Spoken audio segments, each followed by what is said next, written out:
రైతు డిస్కంకు త్వరలో అనుమతి. పాత డిస్కంల లైసెన్సుల్లో సవరణపై ఈఆర్సీ కసరత్తు చేస్తున్నదట. ఇప్పటికే మనకి 2 డిస్కంలు ఉన్నాయి. ఒకటి హైదరాబాద్ కేంద్రంగా పనిచేస్తున్న Telangana TG SPDCL, Telangana southern power distribution company limited, ఒకటి హైదరాబాద్ కేంద్రంగా పనిచేస్తున్న ఒక డిస్కం. రెండో discom TG NPDCL, Telangana northern power distribution company limited. So ఈ 2 డిస్కంలు కాకుండా ఒక కొత్త డిస్కంని తెలంగాణ ప్రభుత్వం తెరపైకి తెచ్చింది. అది రైతు డిస్కం. ఈ రైతు డిస్కంకి పర్మిషన్ ఇవ్వండి అని ఈఆర్సీకి అప్లై చేసుకున్నారు. ఒక జీవో రిలీజ్ చేసి ఈఆర్సీకి ఆ పర్మిషన్ కోసం అప్లై చేశారు. రీసెంట్గా దాన్ని ప్రజాభిప్రాయ సేకరణ కూడా చేపట్టింది. బీఆర్ఎస్ లీడర్లు, బీజేపీ వాళ్ళు, కవిత, వీళ్ళందరూ వెళ్ళి అక్కడ ఒక పెద్ద వాళ్ళ వాయిస్ని వినిపించే ప్రయత్నం చేశారు. సో ఇప్పుడు ఈ రైతు డిస్కంకి ఈఆర్సీ అనుమతిస్తే ఆ రైతు డిస్కం, 3వ డిస్కం కూడా అందుబాటులోకి వస్తుంది. మరి ఎందుకు ఈ రైతు డిస్కంని పెడుతున్నారంటే ఈ ఉచితాలకు సంబంధించిన, ఈ ఫ్రీ పవర్కి సంబంధించిన స్కీమ్స్ ఏవైతే ఉన్నాయో అవన్నీ ఈ రైతు డిస్కంలోకి తీసుకురావాలన్నది ప్రభుత్వం యొక్క ప్లాన్. అంటే ఇప్పుడు ఎత్తిపోతల పథకాలకు సంబంధించిన బిల్లు, కరెంటు దీంట్లోకే వస్తుంది. రైతులకు ఇస్తున్న ఉచిత కరెంటు ఈ డిస్కం కిందకే వస్తుంది. సో అయితే దీని మీద చాలా అభ్యంతరాలు వ్యక్తం చేశారు. మరి దీనికి పర్మిషన్ వస్తుందా రాదా అంటే ఈఆర్సీ అనేది పర్మిషన్ దేన్ని బేస్ చేసుకొని ఇస్తుంది? ఇప్పుడు ఈ రైతు డిస్కం అనేది రాజ్యాంగబద్ధంగా లీగల్గా వయబులా కాదా అన్నదాని మీదనే ఈ పర్మిషన్ వస్తుందా రాదా అనేది ఆధారపడి ఉంటుంది. కాబట్టి రాజ్యాంగబద్ధంగా డిస్కం పెట్టుకోవడానికి ఎలాంటి ఇబ్బంది లేదు. కాబట్టి దీనికి పర్మిషన్ రావడానికే 100% అవకాశాలు ఉన్నాయి. సో ఈఆర్సీ అనుమతిస్తుంది. మరి పార్టీలు లేవనెత్తిన అభ్యంతరాల సంగతి ఏంది? ఇప్పుడు రకరకాల అభ్యంతరాలు ఉన్నాయి. ఇప్పుడు ఈ ఎలక్ట్రిసిటీ డిపార్ట్మెంట్లో ఈ 2 డిస్కంల పరిధిలో 50,000 మంది ఉద్యోగులు పనిచేస్తున్నారు. ఇప్పుడు గ్రామాల్లో ఈ రైతు డిస్కంలోకి ఉచిత కరెంట్ ఇవన్నీ వస్తున్నాయి కాబట్టి గ్రామాల్లో లైన్మెన్లు, హెల్పర్లు వీళ్ళందరూ ఇప్పుడు ఉన్నారు. మరి రైతు డిస్కంకి మళ్ళీ ఇంకొంతమందిని సపరేట్గా నియమించాలి. ఇప్పుడు 12,000 గ్రామాల్లో మళ్ళీ 12,000 ఎంప్లాయీస్ మళ్ళీ రైతు డిస్కంలకు కావాలి. సో మరి ఇది ఎట్లా చేస్తారంటే ప్రభుత్వం యొక్క ఆలోచన ఏంటంటే ఇప్పుడు ఎట్లాగో లోకల్గా ఉన్న లైన్మెన్లు వీళ్ళంతా గ్రామాల్లో ఎవరో ఒకరిని 5,000కో 10,000కో నియమించుకొని వాళ్ళు గ్రామాల్లోకి రాకుండా టౌన్లలో ఉంటున్నారు. సో ఎవరైతే అక్కడ గ్రామాల్లో కరెంటు మీద అవగాహన ఉండి పోల్స్ ఎక్కి పనిచేస్తున్న ఎలక్ట్రిక్ మ్యాన్స్ ఎవరైతే ఉన్నారో వాళ్ళనే అక్కడ ఎంప్లాయీస్గా పెట్టడానికి అవుట్సోర్సింగ్ కింద నియమించుకునే అవకాశం ఉందనే వార్తలు వస్తున్నాయి.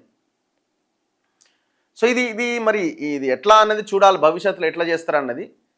ఏది ఏమైనా అసలు ఎందుకు ఇది తీసుకొచ్చారంటే ఇక్కడ ఒక ప్రధానమైన అంశం ఏంటంటే ఈ ఎస్పీడీసీఎల్, ఎన్పీడీసీఎల్ ఈ 2 డిస్కంలు భారీ నష్టాల్లో ఉన్నాయి.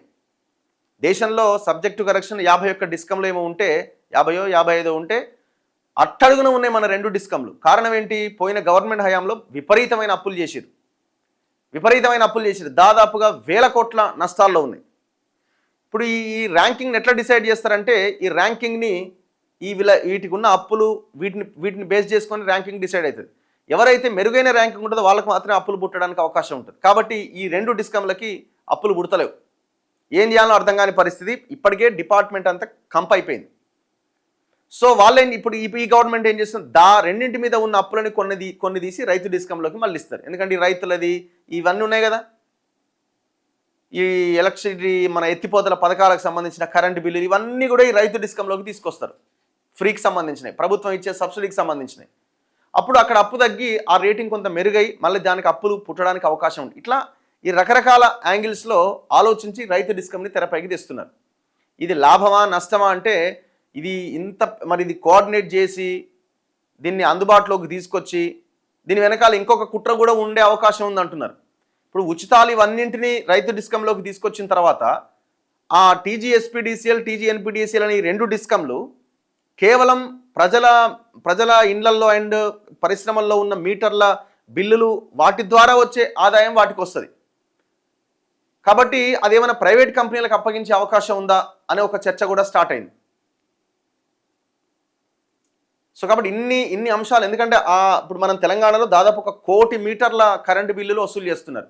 ఇప్పుడు 1 కోటి మీటర్ల కరెంటు బిల్లులు టెన్షన్గా వాళ్ళ అకౌంట్లో పడుతుంది. ఇప్పుడు ఇంతవరకు వస్తున్న నష్టాలు ఎక్కడున్నాయి? ఈ ఫ్రీ కరెంటుతోనో లేకపోతే ఈ ఎత్తిపోతల పథకాలకు సంబంధించినో గవర్నమెంట్ ఆఫీసులకు సంబంధించినటువంటి బిల్లులు ప్రభుత్వాలు సరైన టైంలో ఆ డిస్కంలకు చెల్లించకపోవడం వల్ల, ఫర్ ఎగ్జాంపుల్ సింగరేణి ఉంది, సింగరేణి నుంచి కోట్ల రూపాయల బకాయిలు ఈ జెన్కో ట్రాన్స్కోకి బకాయి పడ్డాయి ఉన్నాయి. సో ఇట్లా ఈ వీటి కోసం అంటే వాటిని ఏదైతే ఎవ్రీ మంత్ టెన్షన్గా వచ్చేటువంటి డబ్బులు ఆ రెండు డిస్కంలకు వస్తాయి కాబట్టి భవిష్యత్తులో వాటి ర్యాంకింగ్ మెరుగుపడితే వాటిని తీసుకుపోయి ప్రైవేటునికి అప్పగించే ప్రమాదం ఉందా అనే ఒక చర్చ కూడా స్టార్ట్ అయింది. సో చూడాలి మరి ఏం జరుగుద్ది అన్నది. సో ఈ రైతు డిస్కంకి పర్మిషన్ రావడానికి అవకాశాలు ఎక్కువగా ఉన్నాయి. రైతు డిస్కం ప్రారంభానికి కీలకమైన లైసెన్స్ త్వరలో జారీ అవుతుందని సమాచారం. రాష్ట్ర విద్యుత్ నియంత్రణ మండలి లైసెన్స్ జారీకి అవసరమైన విధి విధానాలపై తుది కసరత్తు చేస్తోంది. లైసెన్స్ మంజూరు కోసం రైతు డిస్కంను మార్చి 19వ తేదీన దరఖాస్తు చేయగా దానిపైన ప్రజల నుంచి అభ్యంతరాలు, సూచనలు, సలహాలు ఆహ్వానించి మే 29వ తేదీన బహిరంగ విచారణ కూడా నిర్వహించింది. రాష్ట్రంలో ప్రస్తుతం ఉన్న ఉత్తర దక్షిణ డిస్కంల లైసెన్సుల సవరణకు సంబంధించి కూడా ప్రజల నుంచి అభిప్రాయాలు కోరుతూ ఈఆర్సీ గత నెల 23వ తేదీన ప్రకటన జారీ చేసింది. అభ్యంతరాలు, సూచనలు సమర్పించేందుకు ఈ నెల 22వ తేదీ వరకు ఇచ్చిన గడువు కూడా ముగిసింది. మొత్తం 4 అభ్యంతరాలు, మరికొన్ని సూచనలు వచ్చినట్టుగా సమాచారం. వాటి పరిశీలన అనంతరం రైతు డిస్కం ఏర్పాటుకు అవసరమైన లైసెన్సును జారీ చేస్తూ ఉత్తర్వులు జారీ చేసే అవకాశాలున్నాయి. ప్రస్తుతం 2 డిస్కంల పరిధిలో ఉన్న వ్యవసాయ, ఎత్తిపోతలు, మిషన్ భగీరథ, ఇతర ప్రభుత్వ, మున్సిపల్ నీటి సరఫరా పథకాలకు సంబంధించిన విద్యుత్ కనెక్షన్లను ఆ రెండింటి నుంచి తొలగించి రైతు డిస్కంలో యాడ్ చేస్తారు. ఈ ప్రక్రియ అంతా పూర్తి చేసి లైసెన్స్ జారీ చేస్తేనే ఈ కనెక్షన్లకు, కరెంటు సరఫరాకు రైతు డిస్కంకు అధికారికంగా అధికారం లభిస్తుంది. సచివాలయం వెనక వైపున రెడ్కో నిర్మిస్తున్న భవనంలో ఈ రైతు డిస్కంను ప్రారంభించడానికి సన్నాహాలు చేస్తుందనట. సో దాన్నే TGRPDCL అంటున్నారు, రైతు డిస్కం అంటున్నారు. సో ఇందులో చాలా ఇప్పుడు ఎంప్లాయీస్ విషయంలో కూడా పెద్ద గొడవ జరుగుతుంది. చాలామంది ఎంప్లాయీస్ ఈ రైతు డిస్కంలోకి రావడానికి వెనకడిగేసారు. తర్వాత ఏం చేశారంటే మీకు ప్రమోషన్లు ఇస్తాం, ఇళ్ళకి వస్తే అన్నారు. ఒకటే ఎగబడ్డారు ఇళ్ళకి రావడానికి ఎగబడ్డంతో ఇందులో కింది స్థాయి, అందులో ఆ 2 డిస్కంలలో కింది స్థాయిలో ఉన్న వాళ్ళు ఇందులో ప్రమోషన్లు కొట్టిరు. అరే మేము ఇంతకాలం నుంచి ప్రమోషన్ల కోసం వెయిట్ చేస్తున్నాం, మాకు ప్రమోషన్లు రాలే, వాళ్ళకి ఎట్లు ఇస్తున్నారు అనేది ఇదో గొడవ. దీంట్లో అసలు రూల్ ఆఫ్ రిజర్వేషన్ ఎంతవరకు అమలు చేస్తున్నారు SC ST BCల సంగతి ఏందనేది ఇంకొక గొడవ. సో ఇట్లా ఈ రైతు డిస్కంని తెర మీదకి తీసుకొస్తున్నారు. దీనికి పర్మిషన్ కూడా రాబోతున్నది. ఏం జరుగుతుందన్నది చూద్దాం.